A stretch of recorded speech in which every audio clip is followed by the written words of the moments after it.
On the way to Chola Pass Everest Base Camp trekking. लगभग चोला pass उतै माथि डाँडामा हो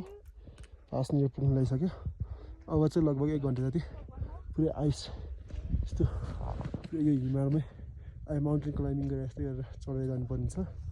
अब चाहिँ आइसमा हिँड्नको लागि मैले चाहिँ जुत्तामा आइस कम्पास लगाइसकेँ त्यसरी जुत्तामा चाहिँ नचिप्लियोस् हिँड्न सजिलो होस् भनेर अब चाहिँ यसरी टेकेर आइस क्लाइम्बिङ गर्दैछु म चाहिँ पुरै आइस यो चाहिँ Very hardest day loudly crying. पुरै देख्न सक्नुहुन्छ चाहिँ यसरी चाहिँ हामी अब यसरी झर्दै बिस्तारै बिस्तारै क्लाइम्बिङ गर्नुपर्ने छ यो चाहिँ पुरै आइस हो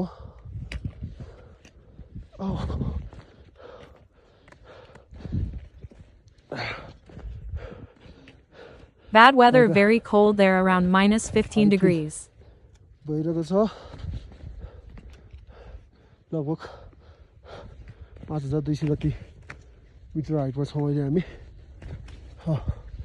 पुरै आइस हो देख्न सक्नुहुनेछ बाँचिँदैन यस्तो गाह्रो छ बाँचिँदैन मेरो खुट्टा दुख्यो